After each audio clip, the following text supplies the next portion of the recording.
Hello everyone नोंथांमोनखौ आंनि चेनेलाव आरो खेबसे बरायहरनाय जाबाय। दिनैहाय आं संगोन अमा गोरानजों मैखुन माने जा अमा गोरान फोरानना दोन्दोंमोन आरोना मैखुनजों संनो होननानै मैखुन बायना लाबोबाय। ओमफ्राय दा नोंथांमोननि सिगाङाव देखायनोसै मैखुन आरो अमा गोरानखौ बोरै सङो। स' नोंथांमोना लास्टसिम आंनि भिडिअखौ नायबाय थाबानो जाबाय। ओमफ्राय आं जानायबो देखायगोन आरोना दिनैयो। ओमफ्राय दा संनायखिनियाव आङो आंनि महरखौ देखायथ'ला, दा जानायाव आं देखायनोसै। थौदो बिदिब्ला। मैं आज बनाऊंगी पोर्क और मशरूम बनाऊंगी। सो आप लोग मेरे वीडियो को लास्ट तक देखते रहना। और आप लोग ने रिक्वेस्ट किया था कि मैं हिंदी से बोलूँ, इसलिए मैं आज बोल रही हूँ। सो देखते जाइएगा। मैखुन संबाथाय जोंनो बारा एसां बुस्थु नाङा आरोना, आंथ' बारा एसां मस्ला होआ नालाय ओरैनो एसे होनोसै। नोंथांमोनाथ' मिथिखायो नोंथांमोननि गोसो मा होयो, नोंथांमोना होबानो जाबाय। ओमफ्राय सामब्राम देनाय, ओमफ्राय फानलु गोरान, ओमफ्राय हालदै, संख्रै, पियास इखिनिल' होगोन आरो। आंनि हिन्दी रायलायनायखौ इगनर खालामदे, आं बिराद रोङा। ओमफ्राय माने आंनि लोगोफोरा आंखौ होनदोंमोन आरोना बर'जों होनबाथाय इसोर बुजिया नालाय, ओमफ्राय हिन्दीजोंबो होनफाला आं होननायखाय आं होनफाबाय आरोना। ओमफ्राय आं जि रायलायबाय आं रोङा बारा हिन्दी रायलायनो बुजियो आरोना, होमबाबो होनफिननो रोङा आरो। नोंथांमोना नायलांबाय थादो। ये पोर्क है ना, ड्राई है क्योंकि हमने 5 दिन से पहले उसको सुखा के रखा था और मैं आज बना रही हूँ। मुझे हिंदी बोलना ज़्यादा नहीं आता है, जो मुझे आता है मैंने वो बोल दिया है। आप लोग हंसोगे। Sorry, so sorry. उपाय गैयालै सैथि लोगोफोरा बुंनायखाय रायलायनांगौ जाबाय आयु। अब मैं लूँगी थोड़ा सा हल्दी और उसके बाद रेड चिली और ये है लहसुन और जीरा थोड़ा सा। सो मैं पोर्क और मशरूम कैसे बनाते हैं आप लोग देखते जाइएगा। ओके।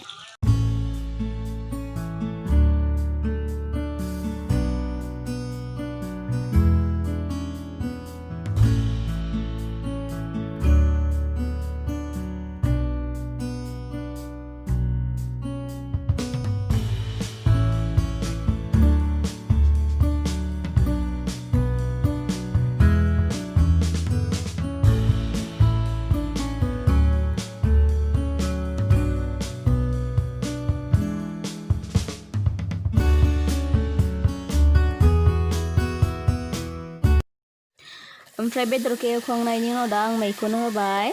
मैखुन होनानै दसे एरना होनोसै। ओरैबायदि गोथाव जायोना मैखुनजों अमा गोरानजों। नोंथांमोना जाफेरना जाफेराखैबा आरो जाफेराखैबा संना जाबानो जाबाय दे। ओइ हाथायाव मैखुन मोनोना प्लास्टिकआव फाननाय, न'आव फिसिनाय ना मा होनो, बे मैखुनखौ आं लाबोदोंमोन आरोना। ओरैबायदि गोथाव जायो। ओमफ्राय बयलार बेदरजों बांसिन गोथाव जाबावोसो। स' नोंथांमोनाबो जानो लुगैदोंब्ला प्लिज न'आव संनानै जाबानो जाबाय। आरो जाहोनाव फैबाबो मोनजागोन दे देनांफोर। ओमफ्राय दा दै एसे होनोसै। दै होनायनि उनाव एसे दसे गोदौनानैनो मोनखासिगोन आरो अमा गोरानजों मैखुन भाजाया। ओमफ्राय आं जानोसै। आयु मार ओंखाम उखैखादोंमोन आरोना ओइदिनखालि। ओमफ्राय मानो होनबायलाय जेबो नंला दे, नायबाय थादो दे। बोखारनायनि मोनदोंना मोनाखै ओंख्रिया, आयु जि कालार जाखादो। ओमफ्राय ना ओंख्रिया जि मोदोमदों आरोना। ओमफ्राय आंनि गन्थंआव बारा एसे मोदोमनो मोनाखै। ओमफ्राय मोदोमनायखौ जोंहाना खिथादों आरो बिसोरो जि मोदोमखादो ओरै होननानै। ओमफ्राय आंनि गन्थंआव मोदोमनानै गगा मोननानैबाबो एसे टेस्ट मोनो आरो जाबाथाय। अमा गोरानजों मैखुन भाजाया दा मोनबायानो हमना लाबाय आरोना। रानजोब्बायना दैयाबो। ओमफ्राय आं इखौ दा बोखांनोसै। बोखांनायनि उनाव आं जानोसै आरोना। ओमफ्राय नोंथांमोना जानायखौ नायबाय थाबानो जाबाय दे। सब रेडी हो गया है, अब मैं खाऊंगी। आप लोग लास्ट तक मेरे वीडियो में बने रहना। ओके। बारिश के मौसम में ना पोर्क खाने का मज़ा ही कुछ अलग होता है। आज मैं बहुत खाऊंगी, आप लोग देखते जाइएगा। ओके। और आं दा जाबाय थानोसै लोगोफोर। ओमफ्राय नोंथांमोना नायबाय थालांबानो जाबाय आंखौ जानायखौ। ओमफ्राय मोखाङाव नाङा दे, आंहा उदै सासोगारो मोखाङावबाथाय। ओमफ्राय आं बिराद जानो हायो दे, मार मटि, बारा एसे मटिबो नङा, एसे मटि आरोना। होमबाबो आं जायो आरोना जानायखौ। स' नोंथांमोना नायलांबाय थादो जोबजासिम।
Lah, belum kita